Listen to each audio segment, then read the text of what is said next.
বিকালের চা বানানোর আগেই মাত্র ১০ মিনিটেই এই বিস্কুটগুলা রেডি করে নিতে পারবেন। কাউকে বানিয়ে খাওয়ালে কেউ বুঝতেই পারবে না এইটা আপনি নিজের হাতে তৈরি করেছেন যতক্ষণ না আপনি বলছেন। কারণ এটা দেখতে হুবহু মনে হচ্ছে যে দোকান থেকে নিয়ে আসছি, এরকম মনে হচ্ছে। তো সেজন্য লাগছে আমাদের এখানে 1/2 কাপ পরিমাণে খাবার তেল, 1/2 কাপ পরিমাণে পাউডার সুগার। এই চিনিটাকে গুঁড়ো করে তারপর দিতে হবে।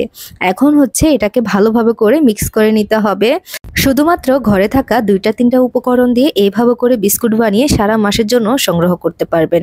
এইভাবে করে যদি বিস্কুট বানানো একবার শিখে যান, বাইরে থেকে আর বিস্কুট কিনতে হবে না। এখন লাগছে আমাদের ময়দা। আমি এখানে ১ কাপের মতো ময়দা দিয়ে দেব। আর দিয়ে দিচ্ছি এখানে সামান্য পরিমাণে লবণ, আর দিয়ে দিচ্ছি একটু এলাচের গুঁড়া সুন্দর একটা ফ্লেভারের জন্য। ১ টেবিল চামচের মতো গুঁড়া দুধ অ্যাড করে দিচ্ছি, ১ চামচের মতো বেকিং পাউডার। এখন হচ্ছে শুকনো উপকরণগুলো একটু চেলে নিতে হবে। তো আমি এভাবে করে চেলে নিচ্ছি। চেলে নেওয়া হয়ে গেলে এবার হচ্ছে হাত দিয়ে এটাকে মেখে নিতে হবে। অবশ্যই কিন্তু হাত দিয়ে এই কাজটি করে নেবেন, তাহলে কিন্তু অনেক বেশি ভালো হয়। এইখানে কিন্তু এক্সট্রা কোনো দুধ বা পানি কোনো কিচ্ছু দিতে হবে না। এভাবে করেই কিন্তু মেখে নিব আমরা।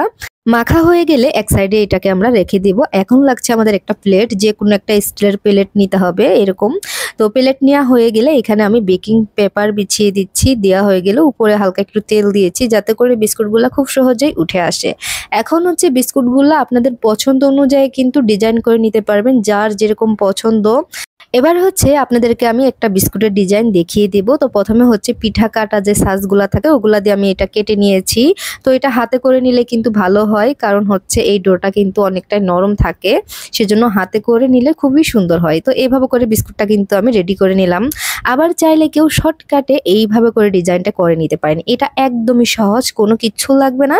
এভাবে করে শুধুমাত্র একটু দাগ কেটে নিলেই কিন্তু হয়ে যাবে, দেখতে অনেক বেশি সুন্দর লাগে। আমার কাছে এই ডিজাইনটা একদম সিম্পল আর দেখতেও কিন্তু অসাধারণ। তো এবার হচ্ছে আমরা চুলায় বসিয়ে দেব। তো কড়াইয়ের নিচে আমরা একটা স্ট্যান্ড দিয়েছি যাতে করে এটা পুড়ে না যায়। আর এবার ঢাকনা দিয়ে ঢেকে দেব। ঢাকনার যদি কোনো ছিদ্র থাকে সেটা কিন্তু বন্ধ করে দিতে হবে। চুলার আঁচটা যতটা সম্ভব হয় লো হিটে রাখবেন। আর এইখানে আমার সময় লেগেছিল ২০ মিনিট। ২০ মিনিট পর বিস্কুটগুলা কিন্তু ঠান্ডা করে নিতে হবে। তারপর হচ্ছে বিস্কুটগুলা দেখবেন যে শক্ত হয়ে গেছে, মানে হচ্ছে মচমচে হয়ে গেছে। ঠান্ডা হওয়ার আগে এটা উঠাতে যাবেন না, এতে করে এটা ভেঙে যাওয়ার সম্ভাবনা থাকবে।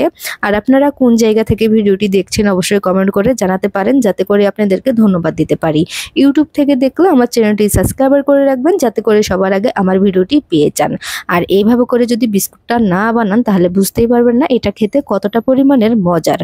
শুধুমাত্র ঘরে থাকা ২-১টা উপকরণ দিয়ে এইভাবে বিস্কুট তৈরি করে সারা মাসের জন্য আপনি সংগ্রহ করতে পারবেন। বিকালের চায়ের সাথে কিন্তু একেবারে জমে যাবে।